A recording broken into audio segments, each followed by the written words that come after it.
You deserve this. Mom? Mom!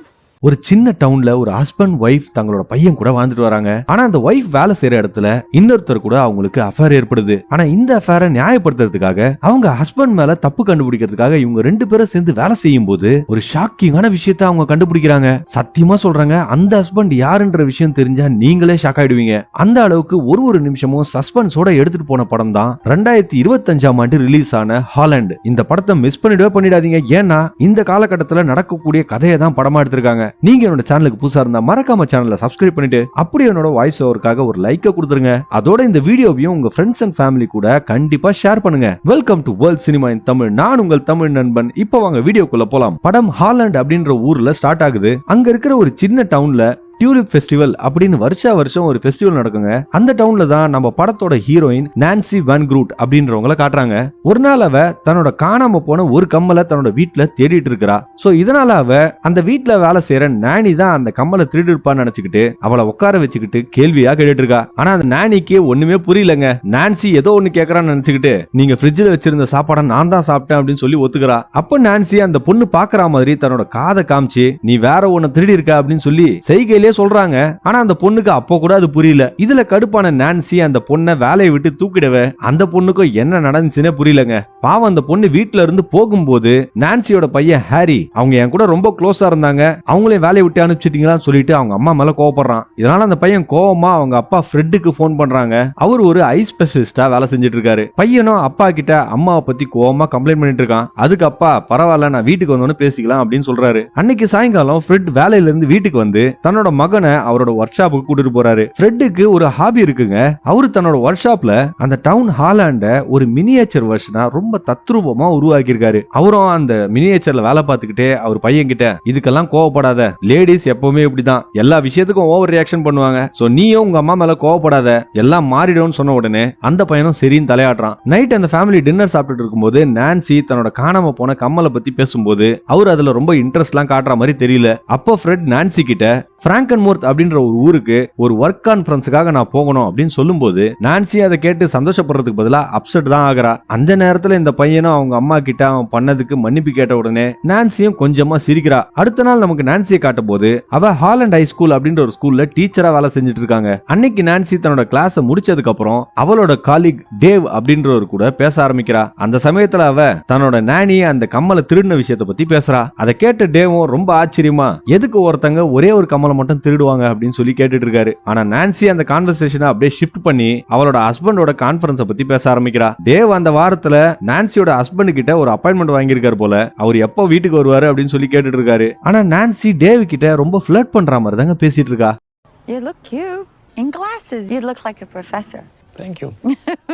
அன்னைக்கு ராத்திரி Nancy Fred தங்க போறதா சொன்ன ஹோட்டலுக்கு போன் பண்ணி பேசுறா. ஆனா நம்ம ஆச்சரியப்படுற மாதிரி அந்த ரிசப்ஷனிஸ்ட் நான்சி கிட்ட மேடம் அவரோட ரூமுக்கு நாங்க போன் பண்ணி பார்த்தோம், ஆனா அந்த போன் யாருமே ஆன்சர் பண்ணல அப்படின்னு சொல்றாங்க. இதை கேட்ட நான்சிக்கும் மனசுக்குள்ள ஒரு பரபரப்பு ஏற்படுது. அவளும் தான் ஹஸ்பண்டோட ஒர்க் ஷாப் உள்ள போறாங்க. உள்ள போனவ சும்மா இல்லாம அங்க இருந்த கபோர்டெல்லாம் நோண்டி தேடிட்டு இருக்கும்போது ஒரு கபோர்டுக்குள்ள அவளுக்கு போலராய்ட் பிலிம்ஸ் எல்லாம் கிடைக்குது. ஆனா அதுக்குள்ள எந்த ஒரு போட்டோவும் இல்ல. இதை பார்த்த உடனே அவளுக்கு கொஞ்சம் சந்தேகம் அதிகமாகுது. அடுத்த நாள் நான்சி ஃப்ரெட்டோட பேண்ட துவைக்கலாம்னு சொல்லி பாக்கெட்டை செக் பண்ணும்போது அதுக்குள்ள ஒரு பார்க்கிங் டிக்கெட் கிடைக்குது. அது மேடிசன் அப்படிங்கிற ஒரு இடத்துல கொடுத்த பார்க்கிங் டிக்கெட்டுங்க. அவ அதை பார்த்துக்கிட்டே இருக்கும்போது சடனா ஃப்ரெட்டும் அங்க வந்த உடனே பதறி போன நான்சி அந்த டிக்கெட்டை தூக்கி போட்டுட்டு நேத்து நைட் நீங்க தங்கி இருந்த ஹோட்டல் ரூமுக்கு நான் போன் பண்ணேன், நீங்க ஏன் போன் அட்டன் பண்ணல அப்படின்னு கேட்ட உடனே ஃப்ரெட் அதுக்கு மழுப்பலா ஒருவேளை நான் பாத்ரூம்ல இருந்திருப்பேன் அதனால என்னவோ நான் அட்டன் பண்ணிருக்க மாட்டேன் அப்படின்னு சொல்றாருங்க. மறுபடியும் ஸ்கூல்ல நான்சி டேவ சந்திச்சு தான் ஹஸ்பண்டுக்கு ஏதோ ஒரு பொண்ணு கூட அஃபேர் இருக்குன்னு சந்தேகப்படுறதா அவர்கிட்ட சொல்லிட்டு இருக்கா. அந்த ரூம்ல எனக்கு ஒரு போலராய்ட் பிலிம் கிடைச்சது, ஆனா எங்க கிட்ட போலராய்ட் கேமராவே கிடையாது.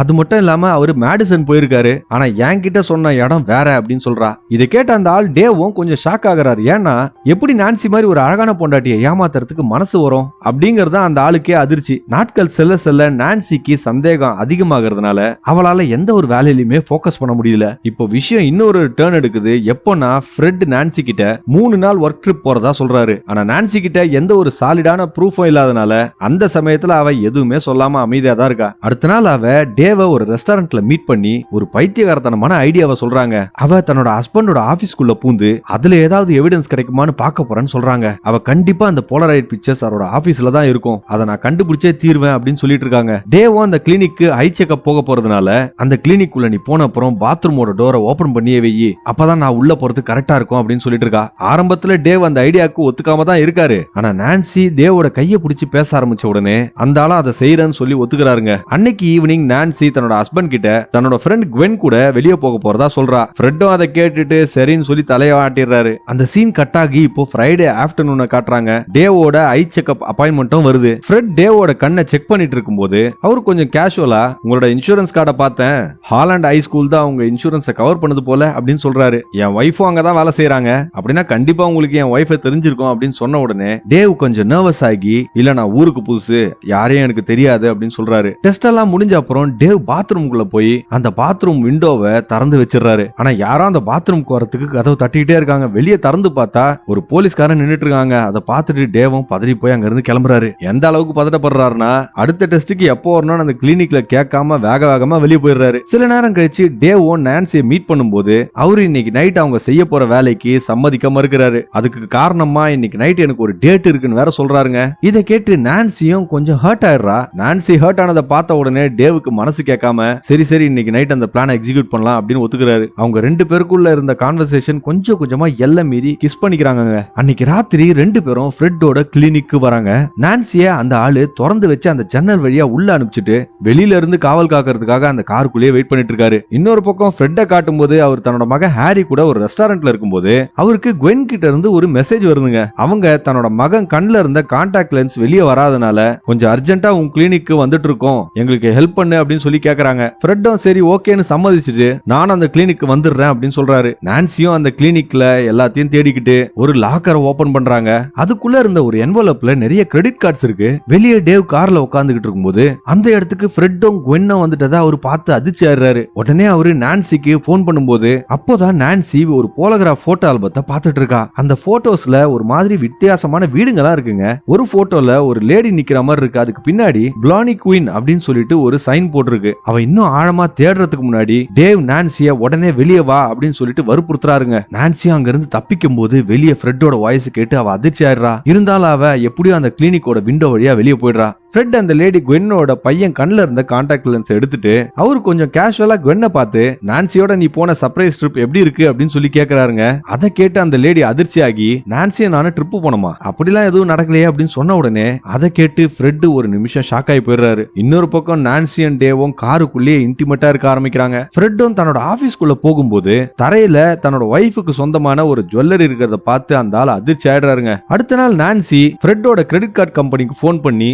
அவர் அந்த கார்டை யூஸ் பண்ணி ஒரு எக்ஸ்பென்சிவான ஜுவல்லரி ஐட்டத்தை வாங்கி இருக்கிறத தெரிஞ்சுக்கிறா. இப்போ நான்சிக்கு சந்தேகம் மண்டக்குள்ள ஓடிக்கிட்டே இருக்கு. கண்டிப்பா அவரு தன்னோட லவ்வருக்கு தான் அதை வாங்கி இருப்பாருன்னு நினைக்கிறா. அதுக்கப்புறம் அவ அங்க இருந்த பட்டன்ஸ் எல்லாம் போட்ட ஒரு ஜாரை ஓபன் பண்ணி பார்க்கும்போது அதுக்குள்ள தன்னோட காணாம போன கம்மல் இருக்கிறத பார்த்து அதிர்ச்சி ஆயிடுறா. இப்போ நான்சியே அதிர்ச்சி ஆகிற மாதிரி அவளோட ரூமுக்குள்ள போகும்போது அவளுக்காக ஃப்ரெட் ஒரு எக்ஸ்பென்சிவான ஜுவல்லரி பாக்ஸை வாங்கி வச்சிருக்காருங்க. அந்த சமயம் ஃப்ரெட்டோ ரூமுக்குள்ள வந்து நான்சி கிட்ட நீ குவென் கூட வெளியே போலன்றது எனக்கு தெரியும், நீ எங்க இருந்தன்றது எனக்கு தெரிஞ்சுக்க விருப்பம் இல்ல, இருந்தாலும் ஒரு விஷயத்த மட்டும் சொல்றேன், எந்த காரணத்தை கொண்டு இந்த குடும்பம் உடஞ்சிடக்கூடாது அப்படின்னு பேசுறாரு. நம்ம எப்பவும் போல சந்தோஷமா இருக்கணும்னா நீ என்ன நம்பணும் அப்படின்னு சொல்லிட்டு இருக்காரு. நான்சிக்கு இப்போ தப்பு பண்ணிட்டோன்னு தோணி குற்ற உணர்ச்சியால ஃப்ரெட் கிட்ட நான் உங்களை தப்பா நினைச்சிட்டேன், இனிமே அந்த மாதிரி நடக்காது அப்படின்னு சொல்லிட்டு அழ ஆரம்பிக்கிறா. வர்ற நாட்கள்ல நான்சியும் தன்னோட குடும்பத்து கூட சந்தோஷமா இருக்க ட்ரை பண்ணிட்டு இருக்கா. அவ என்னதான் சந்தோஷமா இருக்கிற மாதிரி நடிச்சாலும் அவளுக்கு டேவ் பத்தின ஞாபகங்கள் போகவே மாட்டேங்குதுங்க. ஒரு நாள் சாயங்காலம் இதுக்கு மேல வேலைக்கு ஆகாதுன்னு சொல்லிட்டு நான்சியும் டேவுக்கு போன் பண்ணி நான் என் குடும்பத்தை விட்டு உன் கூட வரதுக்கு தயாரா இருக்கேன், எனக்கு இந்த வாழ்க்கையே பிடிக்கல அப்படின்னு சொல்றா. இதை கேட்ட டேவுக்கு நான்சி மேல ஒரு ஃபீல் வந்தாலும் இந்த சமயத்துல நான்சி தன்னோட குடும்பத்தை விட்டு வந்தா அவளுக்கு தேவையில்லாத பிரச்சனைகள்லாம் வரும். அது மட்டும் இல்லாம ஹாரியா அவகிட்ட இருந்து பிரிச்சிருவாங்க அப்படின்னு சொல்லிட்டு இருக்காரு. சோ இதை ஸ்மூத்தா நம்ம பண்ணணும்னா ஃப்ரெட்டுக்கு எதிரான எவிடன்ஸை நம்ம கலெக்ட் பண்ண ஆரம்பிக்கணும் அப்படின்னு சொல்லிட்டு இருக்காரு. இந்த ஐடியாவை கேட்ட நான்சியும் சரி அதே மாதிரியே செய்யலாம் அப்படின்னு சொல்லிட்டு சம்மதிக்கிறா. சில நாட்கள் கழிச்சு ஃப்ரெட் இன்னொரு ட்ரிப்புக்காக கிளம்பின உடனே நான்சி தன்னோட மக ஹாரிய பாத்துக்கிறதுக்கு ஒரு ஃப்ரெண்டு கிட்ட விட்டுட்டு அவளும் டேவும் சேர்ந்து கார்ல ஃப்ரெட்டை ஃபாலோ பண்ண ஆரம்பிக்கிறாங்க. அவர் எங்கெல்லாம் போறாரோ இவங்களும் அங்க போய் கண்காணிக்கிறாங்க. பல மணி நேரம் டிரைவிங்க்கு அப்புறம் ஃப்ரெட் ஒரு வழியா ஒரு ஹோட்டலுக்கு போறாரு. டேவும் ஃப்ரெட்டை ஃபாலோ பண்ணிக்கிட்டு அந்த ஹோட்டலுக்குள்ள போறாரு. நான்சி கார்ல வெயிட் வெயிட் பண்ணிட்டு இருக்கும்போது அவளோட போனுக்கு ஒரு மெசேஜ் வருது. ஃப்ரெட் தான் அந்த மெசேஜ் அனுப்பிச்சிருக்காரு. அவர் ரூம் நம்பர் 307ல இருக்கிறதாகவும் நான்சியை ரொம்ப மிஸ் பண்றதாகவும் போட்டிருக்காரு. கொஞ்ச நேரத்துக்கு அப்புறம் டேவும் ஃப்ரெட்ட ஒரு பாருக்குள்ள ஃபாலோ பண்ணிட்டு போறாரு. அதே நேரத்துல நான்சி ஃப்ரெட்டோட மனைவின்னு சொல்லி அந்த ஹோட்டல் ரிசப்ஷன்ல அந்த ரூமோட கீயும் வாங்கிட்டு அந்த ரூமுக்குள்ளேயும் போறாங்க. ரூமுக்குள்ள போன நான்சி ஃப்ரெட் மத்தியானம் வாங்கின பொருட்கள்லாம் எடுத்து பார்த்துட்டு இருக்கா. அதுல ஒரு ஹேண்ட் கப்ஸ் இருக்கிறத பார்த்து அவ ஷாக் ஆயிடுறா. அது மட்டும் இல்லாம அதுல ஒரு மென்ஸ் அண்டர்வேர் பாக்கெட் இருக்கு. கூடவே ஒரு டாக் ஃபுட் பாக்கெட்டும் இருக்கு. இவ்வளவு அந்த பொருள் எல்லாம் வச்சு ஒரு போட்டோ எடுத்துக்கிறாங்க. பார்ல ஃப்ரெட் கிளம்பும் போது டேவ் ஃப்ரெட் கூட ஒரு கான்வர்சேஷன் ஆரம்பிச்சு பார்ல கம்பெனி கொடுக்கறதுக்கு கூப்பிடுறாரு. ஆனா அவருக்கு டேவ சந்திச்சதா ஞாபகம் இல்ல போல. இதனால அவரும் அந்த பார்ல இருந்து கிளம்புறாருங்க. பதட்டமான டேவும் நான்சிக்கு உடனடியா போன் பண்ணி உன் ஹஸ்பண்ட் ரூமுக்கு தான் வந்துட்டு இருக்கான், உடனே கிளம்புன்னு சொன்ன உடனே நான்சியும் அந்த பொருள் எல்லாம் பேக்ல வச்சுட்டு எதுவுமே தெரியாத மாதிரி அந்த ரூம்ல இருந்து வெளியே வந்துடுறா. இப்ப காருக்கு வந்த நான்சியும் அந்த பொருட்களோட போட்டோஸ் எல்லாம் டேவ் கிட்ட காமிச்சு கண்டிப்பா அவன் ஏதோ தில்லுமுள்ளு பண்றான் அப்படின்னு சொல்லிட்டு இருக்கா. அதுக்கப்புறம் அவங்க ரெண்டு பேரும் அந்த காருக்குள்ளேயே கிஸ் பண்ணிக்கிட்டு அன்னைக்கு நைட்டு பூரா அங்க ஸ்பெண்ட் பண்றாங்க. அடுத்த நாள் காலையில ரெண்டு பேரும் எழுந்துக்கிறாங்க. அப்பதான் நான்சிக்கு ஹாரிய போய் பிக்கப் பண்ணும் அப்படின்னு ஞாபகம் வருது. ஆனா டேவ் என்ன சொல்றாருன்னா இந்த போட்டோஸ் எல்லாம் போதுமான ஆதாரம் கிடையாது, நீ போய் ஹாரிய பிக்கப் பண்ணு, நான் இங்கேயே இருந்து உன் ஹஸ்பண்ட் ஏதாவது ஒரு லேடி கூட இருக்கிற எவிடன்ஸ கேதர் பண்றேன் அப்படின்னு சொல்றாரு. இந்த ஐடியா சரியா இருக்கும்னு தோணுன நான்சியும் டவுனுக்கு தனியா கிளம்புறா. வீட்டுக்கு வந்த நான்சியும் ஃப்ரெட்டோட ஒர்க் ஷாப்ல போய் அந்த மினியேச்சர் டவுன்ல ஒரு வீட்ல ஒரு மேக்னிஃபைங் கிளாஸ் வச்சு பார்க்கும்போது அவ ஏற்கனவே பார்த்த அந்த பலோனி குவீன் அப்படின்ற சைன் அந்த வீட்ல போட்டிருக்கு. உடனே அவ அதுல இருந்த லேசியான் அப்படின்ற பேரை ஆன்லைன்ல போட்டு செக் பண்ணி அந்த பொண்ணோட போன் நம்பரையும் கண்டுபிடிச்சிடறா. கண்டுபிடிச்சதோட நிறுத்தாம உடனே அந்த நம்பருக்கு போன் அடிக்கிறாங்க. ஆனா அந்த லேசின்ற பொண்ணு 3 வருஷத்துக்கு முன்னாடி காணாம போனதாகவும் சமீபத்துல தான் அவளோட பாடி கிடைச்சது அப்படின்ற நியூஸை கேட்டு அவ அதிர்ச்சி ஆயிடுறா. இன்னொரு பக்கம் டேவ் ஃப்ரெட் ஹோட்டலை விட்டு கிளம்புறத பார்த்துட்டு அவரை பின்னாடியே கார்ல துரத்திட்டு போறாரு. நான்சி ஃப்ரெட்டோட ஆர்கிடெக்சரல் டிசைன்ஸ் எல்லாம் பார்த்துட்டு இருக்கும்போது அதுல ஒரு பேப்பர்ல ஒரு சீரீஸ் ஆஃப் நம்பர்ஸ பாக்குறா. அவ அந்த நம்பர்ஸ ஃப்ரெட் கிட்ட இருந்து கிடைச்ச அந்த பார்க்கிங் டிக்கெட்டோட கம்பேர் பண்ணி பார்க்கும்போது அப்பதான் அந்த நம்பர்ஸ் எல்லாம் ஃப்ரெட் போன இடங்களோட ஜிப் கோட் அப்படின்னு தெரிஞ்சுக்கிறாங்க. இன்னும் உண்மையை தெரிஞ்சுக்கிறதுக்காக நான்சியும் லைப்ரரிக்கு போய் அந்த ஜிப் கோட்ஸோட ஏரியாவெல்லாம் கண்டுபிடிக்கிறா. அங்க ஒரு விஷயத்தை கண்டுபிடிச்சு அவ பயங்கர அதிர்ச்சி ஆடுறாங்க. என்னன்னா அந்த ஜிப் கோட்ஸுக்கு சொந்தமான இடங்கள்ல எல்லாம் நிறைய பொண்ணுங்க காணாம போயும் சில பொண்ணுங்க கொலை செய்யவும் பட்டிருக்காங்க. டேவும் ஃப்ரெட்டை ஃபாலோ பண்ணிக்கிட்டே ஒரு காட்டுக்குள்ள போறாரு. ஃப்ரெட் அங்க இருந்து ஒரு வீட்டுக்கு போகும்போது அங்க ஒரு லேடி அவரை வரவேற்கிறாங்க. அவரும் தான் வாங்கிட்டு போன டாக் ஃபுட்ட அங்க இருந்த நாய்களுக்கு எல்லாம் கொடுக்கறாரு. இத பார்த்த டேவும் ஷாக் ஆயிட்டு கேமரால எல்லாத்தையும் ரெக்கார்ட் பண்றாரு. இப்போ ஃப்ரெட்ட கையும் களவுமா பிடிக்கணும்ன்றதுக்காக டேவும் அந்த வீட்டுக்குள்ள போறாரு. இன்னொரு பக்கம் நான்சிக்கு தன்னோட ஹஸ்பண்ட் ஒரு டேஞ்சரஸான கில்லர்னு தெரிஞ்ச உடனே டேவை எச்சரிக்கிறதுக்காக டேவுக்கு கால் பண்றா. ஆனா அந்த ஆளு போனை கார்லயே விட்டுட்டு போயிடுறாரு. இப்போ டேவ் அந்த வீட்டுக்குள்ள இருந்த ஒரு ரூமுக்குள்ள ஏதோ முனவர சத்தம் கேட்டுட்டு கேமராவை எடுத்துக்கிட்டு அந்த ரூமை நோக்கி நடந்து போறாருங்க. அந்த ரூமோட கதவை மெதுவா திறந்து அவர் பார்க்கும்போது ஒரு விஷயத்தை பார்த்து அவர் ஆடி போயிடுறாரு. ஃப்ரெட் அந்த லேடியோட கழுத்தை கொடூரமா அறுத்துட்டு இருக்கான்.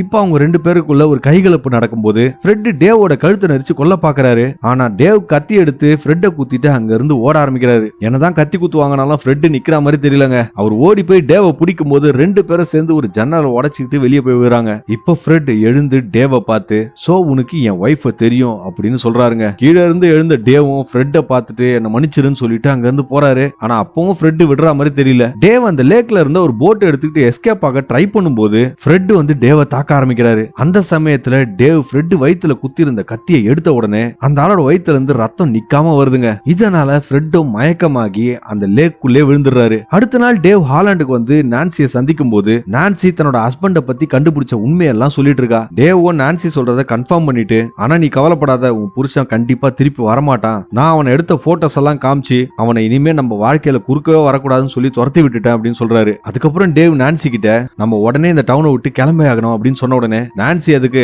அப்படியெல்லாம் சட்டுன்னு போயிட்டா எல்லாருக்கும் நம்ம மேல சந்தேகம் வந்துரும், இந்த டவுன்ல நடக்க போற அந்த டியூலிப் ஃபெஸ்டிவலை முடிச்சிட்டு நம்ம போலாம் அப்படின்னு சொல்றா. வர நாட்கள்ல ரெண்டு பேருமே தங்களோட வாழ்க்கைய நார்மலா வாழ ஆரம்பிக்கிறாங்க. நான்சிக்கு ஃப்ரெட் எங்க மறுபடியும் திருப்பி வந்துருவானோ அப்படின்ற பயம் மனசுக்குள்ள ஓடிக்கிட்டே இருக்கு. அதே சமயம் டேவுக்கு நடந்த சம்பவத்தை நினைச்சு அடிக்கடி தூக்கத்துல கெட்ட கனவுகள்லாம் வர ஆரம்பிக்குது. இதனால டேவும் அவரோட பேக் யார்ட்ல புதைச்சு வச்சிருந்த ஒரு கன்னை எடுத்துக்கிட்டு எது வந்தாலும் அதை தற்காப்புக்கு யூஸ் பண்ணிக்கலாம் அப்படின்னு எடுத்து வச்சுக்கிறாரு. சில நாட்களுக்கு அப்புறம் அந்த டவுனுக்குள்ள அந்த பெரிய டியூலிப் ஃபெஸ்டிவலா ஆரம்பிக்குது. அந்த டவுன்ல இருந்த எல்லாருமே அந்த ஃபெஸ்டிவலை ரொம்ப சந்தோஷமா கொண்டாடிட்டு இருக்காங்க. நான்சி அந்த ஃபெஸ்டிவல்ல சந்தோஷமா தாங்க இருக்கா. ஆனா அந்த சந்தோஷமான தருணம் ரொம்ப நேரம் நிலைக்கல. ஏன்னா அவளோட நெய்பர்ஸ் அவகிட்ட உன் ஹஸ்பண்ட் ஃபெஸ்டிவலுக்கு வந்திருக்காரு அப்படின்னு சொல்றாங்க. நான்சியால இதை கேட்டு நம்பவே முடியல. இருந்தாலும் அவளோட நெய்பர்ஸ் கண்டிப்பா நாங்க ஃப்ரெட்ட பார்த்தோம் அப்படின்னு சொல்றாங்க. அந்த ஃபெஸ்டிவல் நடந்துட்டு இருக்கும்போது நான்சியோட பையன் ஹாரியும் ஒரு டான்ஸ் பர்ஃபார்மன்ஸா கொடுக்கறான். இதனால நான்சியோட மனசும் கொஞ்சம் சந்தோஷப்படுது. கொஞ்ச நேரத்துக்கு அப்புறம் நான்சி ஹென்ரிய தேடி போயிட்டு இருக்கும்போது அவ டேவ சந்திக்கிறா. அவரு சடனா நான்சியோட கையை பிடிச்சு உன் புருஷன் அந்த ஃபெஸ்டிவல்ல தான் இருக்கா, நம்ம உடனே போயாகணும் அப்படின்னு சொல்லும்போது அவரோட கையை உதறிட்டு தள்ளிட்டு நான்சி ஹாரிய கூட்டிட்டு போறா. இப்போ நான்சி ஹாரிய கூட்டிக்கிட்டு ஒரு ஹோட்டலுக்குள்ள போய் அங்க இருந்த ஜன்னல்களோட கர்டன்ஸ் எல்லாம் ஒரு பாதுகாப்புக்காக மூடிடுறா. டேவோ அந்த ஹோட்டல் டோருக்கு வந்து நான்சி கிட்ட கதவை தர அப்படின்னு சொல்லி கெஞ்சிட்டு இருக்காரு. ஹாரிக்கு இந்த விஷயம் தெரிஞ்சிடக்கூடாதுன்றதுக்காக அவ ஹாரிய ஒரு ரூமுக்கு கூட்டிட்டு போய் விட்டு எந்த காரணத்தை கொண்டு நீ வெளியே வந்துடக்கூடாது அப்படின்னு சொல்லிட்டு அவ அந்த டோரை திறக்க வரா. நான்சியும் அந்த டோரை திறக்கிறதுக்கு கொஞ்சம் தயங்கிட்டே இருக்கும்போது கடைசியா டேவோ உண்மையை சொல்லிடுறாருங்க. அவர் எப்படி ஃப்ரெட் ஒரு பொம்பளை கொலை பண்ணதை பார்த்தாருனோ, அதுக்கப்புறம் அவங்க ரெண்டு பேரும் எப்படி சண்டை போட்டாங்கன்னு, ஃப்ரெட் அந்த லேக்ல விழுந்து இறந்துட்டாருன்னு சொல்லிட்டு ஆனா எப்படியோ உயிரோட திரும்பி வந்திருக்கான் அப்படின்னு சொல்லிட்டு இருக்காரு. இந்த உண்மையை கேட்ட நான்சியும் டோரை மெதுவா ஓபன் பண்ணி டேவை பார்த்து நீ என்கிட்ட போய் சொல்லிருக்க அப்படின்னு சொல்லிட்டு கோவப்படுறா. இப்போ டேவும் எல்லா விஷயத்தையும் சரி பண்றதுக்காக நம்ம இதை உடனடியா போலீஸுக்கு சொல்லி ஆகணும் அப்படின்னு சொல்லிட்டு இருக்காரு. ஆனா நான்சி அதை செய்ய விடாம தடுக்கிறா. ஏன்னா இதனால ஹாரியோட வாழ்க்கை தான் பாதிக்கப்படும் அப்படின்னு அவன் நினைக்கிறா. இதனால அவங்க ரெண்டு பேருக்கும் போனை புடுங்கிறதுக்கு ஒரு சண்டை நடக்குது. அந்த சண்டையில டேவோட தலையில லைட்டா அடிபட்டுடுதுங்க. நான்சியும் டேவ் கிட்ட மன்னிப்பு கேட்டுட்டு ஹாரிய பாக்கிறதுக்காக அந்த ரூமோட கதவை திறந்து பார்க்கும்போது அந்த பையன் அந்த ரூம்ல இல்லைங்க. அவளும் ஹாரிய தேடிக்கிட்டு அந்த வீட்டை விட்டு வெளியே போய் அந்த லேக் சைடு வழியா பார்க்கும்போது அந்த பையன் தான் அப்பா கூட அந்த லேக் சைடுல இருக்காங்க. ஃப்ரெட் ஹாரி கிட்ட நீ கார்ல போய் வெயிட் பண்ணு நான் வந்துடுறேன்னு சொன்ன உடனே அந்த பையன் அங்க இருந்து போறான். அடுத்ததா ஃப்ரெட் நான்சி கிட்ட நீ செஞ்ச காரியத்தினால நான் ரொம்ப டிஸ்டர்ப் ஆயிருக்கேன். நான் நம்மளோட ரிலேஷன்ஷிப்ல என்னைக்குமே எல்லாம் மீறினது கிடையாது. ஆனா நீ செஞ்சிட்ட. ஆனாலும் அந்த கொலைகள்லாம் செஞ்சது நான் கிடையாது, அது எனக்குள்ள இருக்கிற இன்னொருத்தன் அப்படின்னு சொல்லிட்டு அவளை கன்வின்ஸ் பண்ண ஆரம்பிக்கிறான். என்னோட உண்மையான முகம் என்னோட ஃபேமிலி தான். அதனால நம்ம ரீசெட் பட்டனை தட்டி மறுபடியும் நம்மளோட சந்தோஷமான வாழ்க்கையை ஸ்டார்ட் பண்ணலாம் அப்படின்னு சொல்லிட்டு இருக்கான். இந்த சமயத்துல ஃப்ரெட் எதிர்த்தா பிரச்சனை ஆகும்னு சொல்லிட்டு நான்சியும் அவன் கூடவே போய் கார்ல ஏறா. ஃப்ரெட் காரை ஸ்டார்ட் பண்ணி கொஞ்சம் மூவ் பண்ணும்போது நான்சி பேக் சீட்ல உட்கார்ந்து இருந்த ஹாரிய பார்த்து அவன் இன்னும் சீட் பெல்ட் போடல, வண்டியை நிறுத்துங்க அப்படின்னு சொல்றா. ஆனா ஃப்ரெட் வண்டியை நிறுத்தாதனால நான்சி அவனை ஃபோர்ஸ் பண்ணி கார் நிறுத்திட்டு அந்த பையனை வெளியே இறங்கி ஓட சொல்றாங்க. அந்த பையனும் ஓட ஆரம்பிக்கிறான். அதுக்கப்புறம் நான்சி டேவ் கொடுத்த கன் எடுத்து ஃப்ரெட்டை நோக்கி காட்டுறாங்க. அந்த நேரத்துல ஃப்ரெட் நான்சி கிட்ட நீ என்ன கொன்னுட்டு ஜெயிலுக்கு போயிட்டீனா நம்ம பையன் அனாதை ஆயிடுவான், அதுக்கப்புறம் அவனை ஃபாஸ்டர் கேர்ல தான் போடுவாங்க அப்படின்னு சொல்லிட்டு அவளை கன்வின்ஸ் பண்ண ட்ரை பண்றான். ஆனா நான்சி அவனோட சூழ்ச்சிக்கெல்லாம் இடம் கொடுக்குற மாதிரி தெரியலங்க. அப்போ திடீர்னு நான்சி சுட்டதுல ஃப்ரெட்டோட முகம் ரொம்ப மோசமா சேதமாயிருக்கு. இருந்தாலும் அவன் நான்சியை விடாம அவளை இழுத்து பிடிச்சு அவளை கழுத்தை நெரிச்சு கொலை பண்ண ட்ரை பண்றான். ஆனா நான்சி தான் போட்டிருந்த ஒரு ஹீல்ஸ் எடுத்து ஃப்ரெட்டை தாக்கி தொடர்ந்து அவனை அடிச்சே கொண்டுறாங்க. இந்த கொடூரம் முடிஞ்ச அப்புறம் நான்சி அந்த ஹோட்டலுக்குள்ள போய் டேவை பார்க்கும்போது டேவ் அந்த ஹோட்டல்ல இல்லீங்க. படத்தோட முடிவுல நான்சியும் அவளோட பையனும் தன்னந்தனியா நிக்கிறாங்க. இதுக்கப்புறம் அவங்களோட வாழ்க்கை இருண்டு போய் அவங்க என்ன ஃபேஸ் பண்ண போறாங்கன்றது ஒரு கேள்விக்குறியாகுது. அதோட படத்தையும் முடிக்கிறாங்க. ஓகே ஃப்ரெண்ட்ஸ், வீடியோ முடிஞ்சு போச்சு. இந்த படம் எப்படி இருந்துச்சுன்றத கமெண்ட் செக்ஷன்ல மறக்காம சொல்லுங்க. அப்படியே என்னோட வாய்ஸ் ஓவருக்காக ஒரு லைக் கொடுத்துட்டு என்னோட சேனலையும் சப்ஸ்கிரைப் பண்ணி வச்சுக்கோங்க. மீண்டும் இதே போல ஒரு டிஃபரெண்டான மூவியோட உங்களை கூடிய சந்திக்கிறேன். அதுவரை உங்களை விடைபெறுவது உங்களுக்காக மட்டும் வித்தியாசமான படங்களை கொண்டு வர நான் உங்கள் தமிழ் நண்பன். வீடியோவை பார்த்ததுக்கு மிக்க நன்றி.